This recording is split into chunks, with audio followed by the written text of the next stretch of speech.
Shalom. First and foremost, I'm going to give all praises, glory, and honor to Yahweh, Ba'ashem, Yahweh Shah, Ba'ashem Rakak. Yahweh being the true powerful name of the Heavenly Father, which means He is. Yahweh Shah being the true name of His only begotten Son, which means He saves. The one of people in this world ignorantly called Jesus Christ. Rakak meaning holy, Kodash meaning spirit. I want to give double honors to the elder apostles of Great Millstone, along with the bishops, regional heads, and elders who rule well. Citations of much love, the rest of you, sincere Akim, pushing the word of truth and sincerity. This is the cleric Azar coming to you with another lesson, and I'm going to get right into it. I believe I'll probably be calling this lesson, The Books Have Already Been Written. And the reason why I'm coming up with this lesson is because when I first started attending the camps, specifically GMS camps, a member of my family, I'm not going to give the title or the person's name, but this particular individual was asking me, how come you guys just don't write books? And it's so interesting that this person would say that, because this person had enough money where they purchased a house, and they had so many rooms that they had an actual room that there was a library, but this person really didn't spend their time actually reading the books of the library. And so when I came into the truth, I went straight to the library, and I had to think to myself, I was like, there has to be some books here that has to say what's backing up, what I'm talking about. Well, necessarily not what I'm talking about. Basically, I'm just the mouthpiece of the Heavenly Father. So, but starting with the elder apostles on down, once you're led to the truth and you start drinking it, you start seeing all these particular doors start opening up. And it was a particular line that a lot of Africanism people like to say, and talks about how Africa is the key. And then you try to ask them for an example of how, if Africa is the key, then you have to be able to show me that, because I learned about Africa.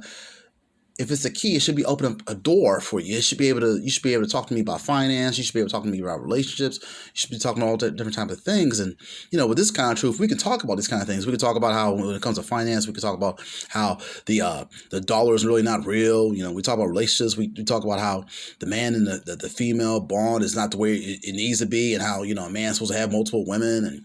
And, we talk about the family dynamic and how, if a man's supposed to have multiple women, then he can have multiple children, and that's going to save the race, and certain things like that. I'll just give three quick examples, but ultimately, this particular individual had books on her shelf, literally explaining to her that she was an Israelite. All right, they weren't as accurate as some of the teachings that we go into, because they were lacking so much information. Of course, they didn't have the 12-tribe breakdown or the table of nations, but it still went into some scriptures to give you an idea. Let me just give you some of the titles of some of the books that I came across in this person's library. One is the Forgotten Israelites, God's Chosen People, Another Bible Companion by Shadrach, and in the back of it reads, this book contains biblical proof revealing the cause of the black man's downfall. It gives spiritual instructions and advice on how to regain and retain self-respect and honor. Well, we're not going to get that until we get into the kingdom. A book for everyone, but especially for the black man and woman in the Americas. Read it along with the truth, the lie, and the Bible for a better and fuller understanding. I may need to pick that up, just I'm curious to see what that has to say. Then there's another book called Identity Regained, Sooty Face, also known as Rosa M. Williams. And his identity regained, and this is one point when the so-called black man believed that he was Ephraim. And inside of this book by Rosa M. Williams, it states, the mystery of who the black man is in America has perplexed theologians, scholars, and laymen in all ages of our history. Sooty Face, also known as Rosa M. Williams, can now give concise answers to such questions as who is the black man in America? Who were his forefathers? Why on his second trip here did he come in chains? What is his importance? Sooty Face is also known as Rosa M. Williams, has also found definite and conclusive proof that the roots of the black man in the Americas reach as far back as approximately 600 BC, having been guided by the Spirit, and that's partially true as well, because Solomon had some of his people from his kingdom come over to the Americas. If you look up Ophir, the wedge of Ophir, that will be over here in the Americas, where they found gold and they brought them back to the temple. Okay, having been guided by the Spirit and revelations from God, she was able to cross-reference the Holy Bible with the Book of Mormon. I'm sure why she brought that out. And secular American history, which is true, to bring forth definite proof that the black man is directly descended from the tribe of Ephraim, which is untrue. the seed of Joseph of Egypt, thereby making him a part of the house of Israel and an heir to the covenant the Most High made with Abraham. As an heir to the covenant, he is about to be restored to his inheritance in this land, which is true. A document of great importance to all mankind, and also a source of great jubilation for the black man in America, as it restores to him his God-given identity, and which is true. His identity is God-given. Okay. All right, and yeah, this particular woman, she went to she got a BS from she was born in Clayton, Pennsylvania. She received a BS from State College of Cheney, and EDM from State University of New York at Buffalo, where she was supervisor of student teachers. Prompted by the Spirit of God and her thirst for knowledge, she terminated her well-paid position in Buffalo and started this book, Identity Regained. Sudi Face is certain that science is the only way to arrive at truth, and that scriptural prophecy is history foretold, which is true as well. By faith in the Most High, she lives with her 2 children in the Buffalo, Niagara Falls area. Okay. And there's another book, and it's once I was talking to another member of my family, and actually brought this book out, and of course we bring this book out as well. In fact, I don't think we actually bring this one out. We actually bring out the other book that he did, but this is the Rudolph Windsor, and he did From Babylon to Timbuktu, but he also did The Valley of Dry Bones, and this is titled The Conditions That Face Black People in America by Rudolph R. Windsor, and on the book it says. The Valley of Dry Bones, The Conditions That Face Black People in America by Rudolph R. Windsor is a fascinating compilation of history, anthropology, sociology, and theology. In clear, limpid prose, Windsor tells the history of the black people from biblical times until today, drawing extensively upon the Bible and many works by eminent scholars in various disciplines. The author has created a work that is at once inspiring and intriguing. He seeks to prove that the black people, more properly called, it says black Israelites, but we're not black. We're different shades of brown, and besides, the blacks, Native Americans, Latinos make up the whole entire 12 tribes of Israel. So, properly called Israelites are truly God's chosen people, and as such should become more aware of their unique heritage. The Valley of Dry Bones represents the first step in this admirable endeavor. In the latter half of this book, Windsor moves from biblical times to the present.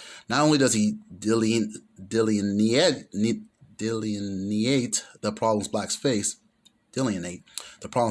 but also he offers some solutions. Together with the lucid texts are illustrations that are both timely and relevant. Windsor, in addition to knowing his history, has a wealth of common sense that he shares with his readers. No dusty volume of willingly forgotten data. The Valley of Dry Bones is a controversial and daring volume. That rare work of scholarship, a book that makes the lessons of history pertinent to the modern reader.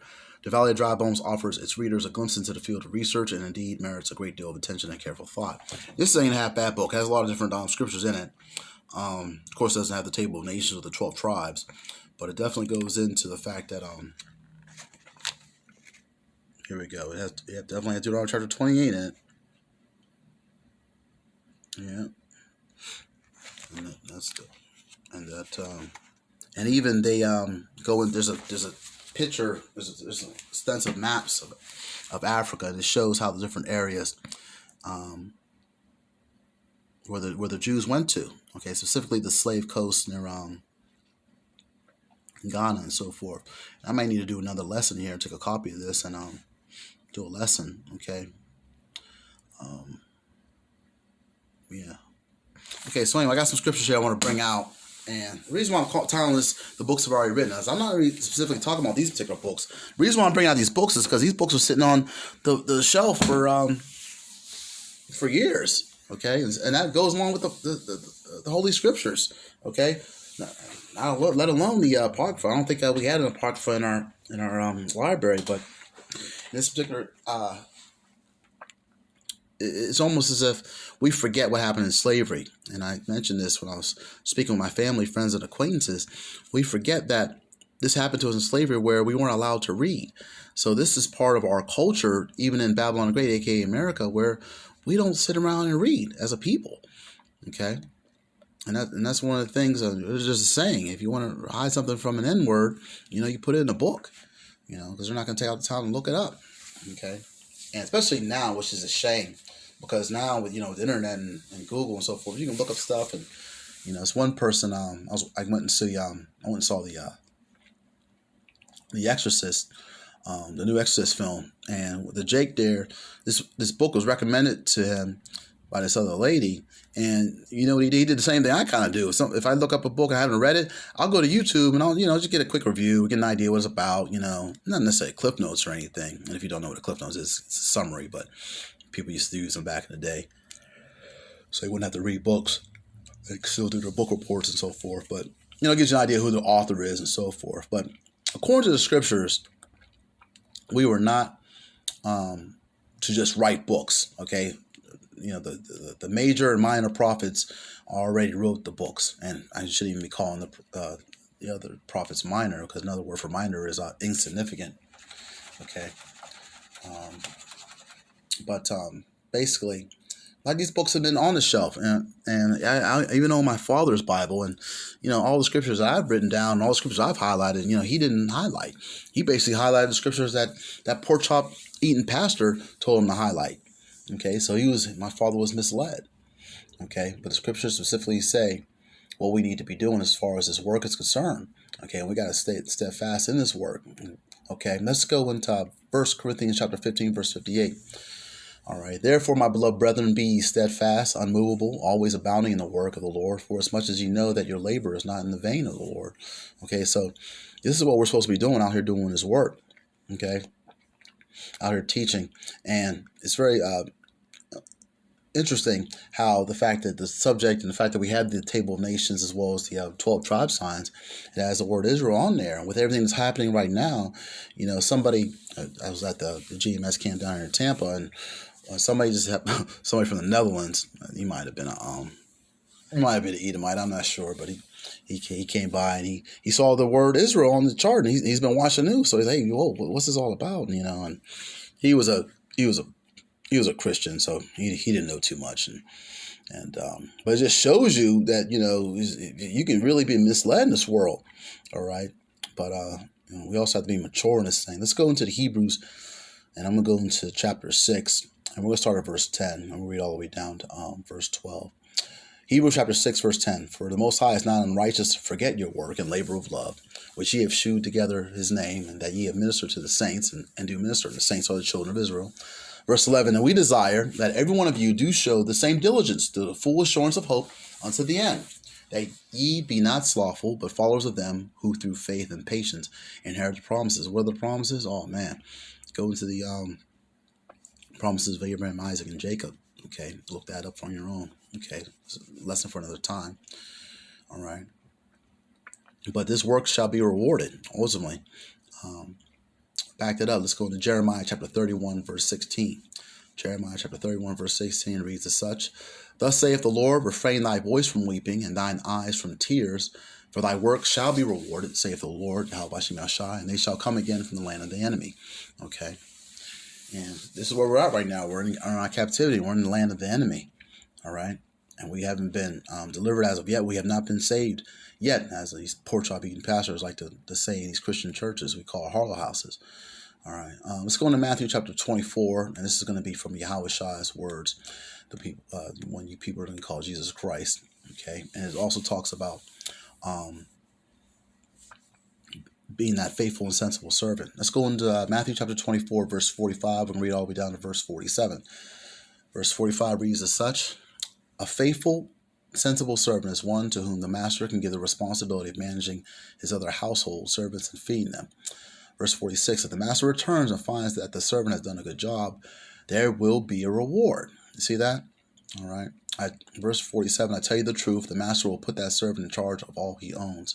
Okay, and Salaki, I'm not sure what versions I copied down here. This probably could be the New Living Translation or maybe the Good News. But of course, you just read your KJV and it'll bring out the same kind of sense. I've been going back and forth, reading different translations, so Salakia. But if you take these verses and go to Bible.com, you can see the different versions of what we're talking about. All right. Let's go to another parable Yahushua brought out and talks specifically about us going out to the highways and hedges. Okay. Luke chapter 14, verse 23. And the Lord said unto the servant, go out into the highways and hedges and compel them to come in, that my house may be filled. Now, you see that? Okay, so that's part of the reason why we're out there. And I always used to say that to myself when I was in the heart of the house, a.k.a. the church.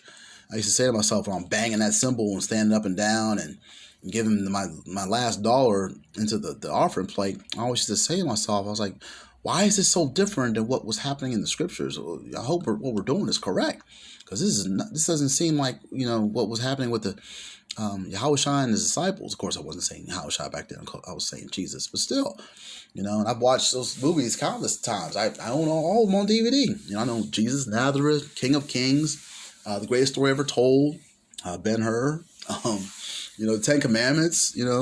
I own those films, and when I was growing up as a kid, I'd like to pay attention and watch those films. I might watch them over and over again. In fact, I need to catch up and film one in really soon, just to go over some things, okay? But I found this online because it just talked about, it parallels some of the things that we go through as being teachers and being out and talking about these things in the scriptures, all right? Being in the spirit, all right? Look at this right here. It says, is it because, I found this was, why do we teach? And it says, is it because you are passionate about what you have to teach? And we are. This is a passionate thing to know that who you are, and to know your past, present, and know that you have an interesting future, a fascinating, interesting future at that. Because the so-called white man doesn't do that for you in these school systems. Esau Edom doesn't take out the time to teach you that you were Israelites. He took that away from you. He made sure that you didn't know.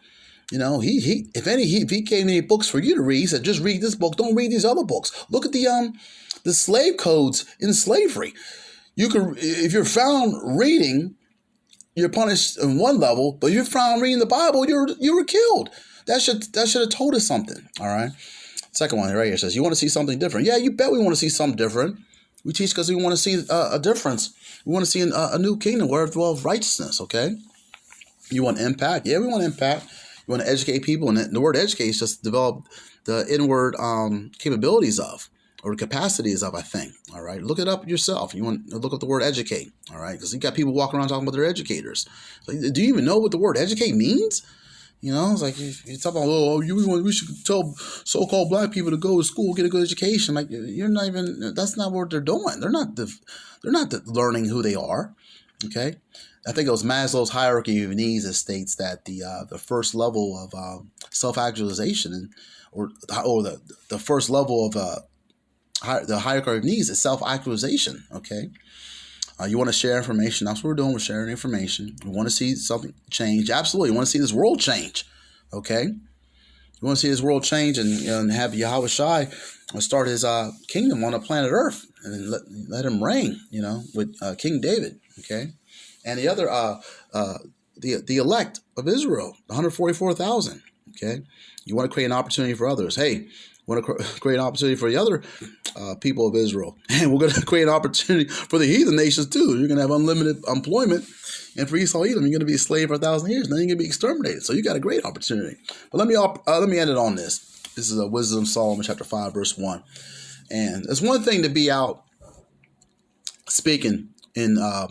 On the streets. It's one thing to write a book. It's one thing about with social media. You have something called keyboard warriors. And some people, they feel they're comfortable saying something behind a computer screen. Some people don't have the courage to say something in front of someone's face. That takes boldness.